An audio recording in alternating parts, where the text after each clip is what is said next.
మాత్రే నమః. సోమ ప్రదోష వ్రత కథ చదువుకుని అక్షంతలు వేసుకుంటే మోక్షం పక్కా.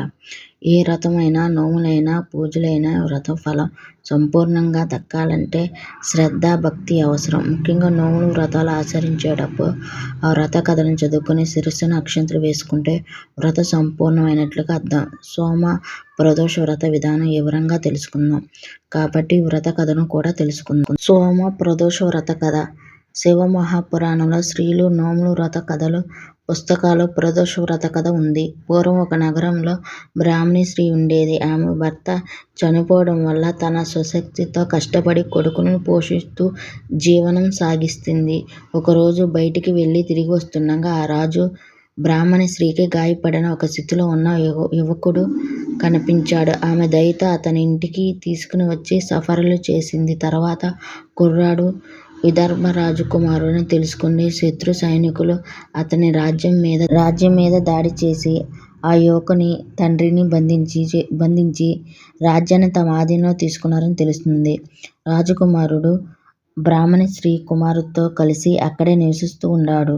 ఒకరోజు అసుమతి అనే గంధర్వ కుమార్తె యువకుని చూసి ముగ్ధురాలవుతుంది. మరునాటి రోజు అసుమతి తన తల్లిదండ్రులతో కలిసి యువరాజుని కలుసుకుంటుంది. కొన్ని రోజులకు శివుడు అసుమతి తల్లిదండ్రులకు కలలో కనిపించి వారికి పెళ్లి చేయమని ఆదేశించాడు. ప్రదోష వ్రత ప్రభావం. బ్రాహ్మణి స్త్రీ శివుడు పరమ భక్తురాలు. ప్రదోష వ్రతం తప్పనిసరిగా పాటిస్తూ వచ్చేది. ఆమెకి ప్రదోష వ్రత ఫలితం వల్ల అసుమతి తండ్రి అయిన గంధర్వరాజు తన సైన్యంతో కలిసి యువరాజు రాజ్యాన్ని స్వాధీనం చేసుకుని విదర్భ మీద దాడి చేసి విజయం సాధించాడు.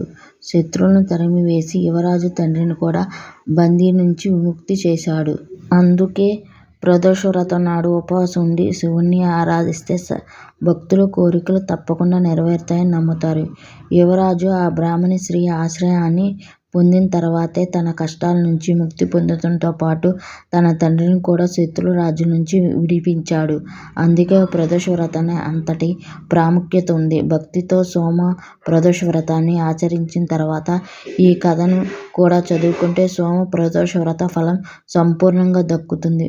ఓం నమః శివాయ. వీడియో నచ్చితే ఒక లైక్ చేయండి. మరిన్ని వీడియోల కోసం నా ఛానల్ సబ్స్క్రైబ్ చేసుకోండి.